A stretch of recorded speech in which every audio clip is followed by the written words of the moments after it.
मोर viewers मानू Lucy सरिता विजुआल्स रे अन्य एक अध्याय स्वागत करुच्ची। आज मु गजलक्ष्मी पूजा और कुमार पूर्णिमा विषय किछि कहूची।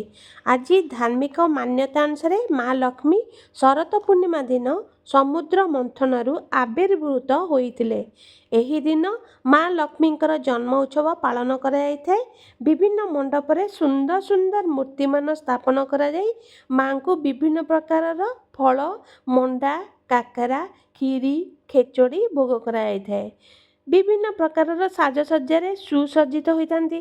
विभिन्न प्रकार अलंकार यथा शंखा सिंदूर चूड़ी पाउंजी अंटापटी बाहुटी रे भूषित होई अपरूपा सौंदर्य धरापृष्ठ रे अवतरण करथांती।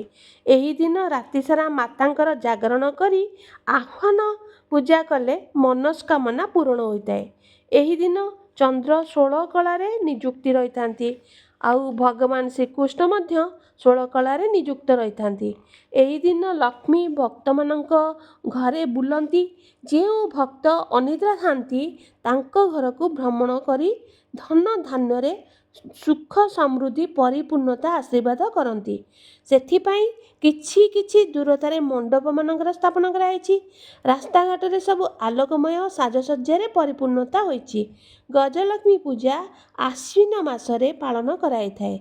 एही पूर्णिमा को ओडिशार पुरपल्ली रे कुमार पूर्णिमा वा कुमार उत्सव रूपे पालन करथांती ओ एही दिन चंद्र आकाश और धरापृष्ठ को आलोकित करिथांती।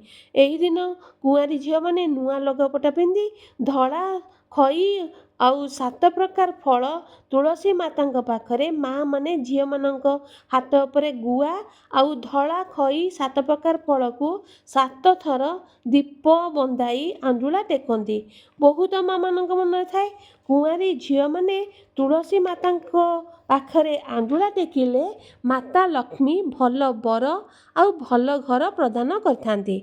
आउ संध्या बेले जह्नर आकाशर आगमन देखिले माँ माने नड़िया रे तैयारी करथिबा खीरी आउ छेना सकाळे आंजोला टेका होइतबा धड़ा खई को आउ फल काटी तुलसी माता पाखरे पूजा करथांती। आउ छेना रे जह्नर सुंदर भावरे अधचंद्र चांदपना थांती।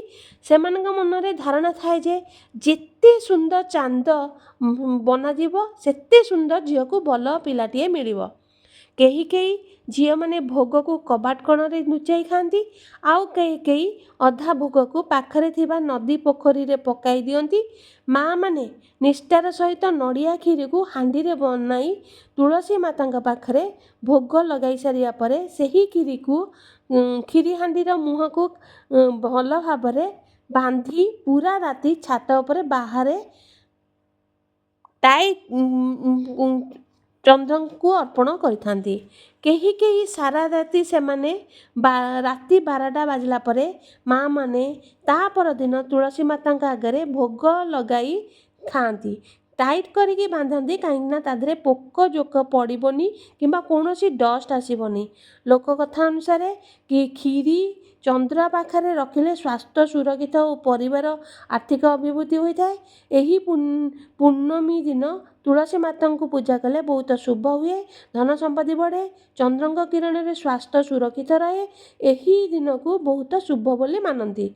यही दिन चंद्रकर रश्मि तुलसीर पवित्रता जीवन में स्वास्थ्य समृद्धि और आध्यात्मिक उन्नति बढ़ाए। यही शरत पूर्णिमा दिन समस्ते तुलसी देवी को पूजा करती दीप जलाती भक्ति भाव में पूजा करती। आशा करछि भिडियोटी आपको भल लगी लाइक शेयर आउ कमेंट्स करंतु। जय माँ लक्ष्मी देवी।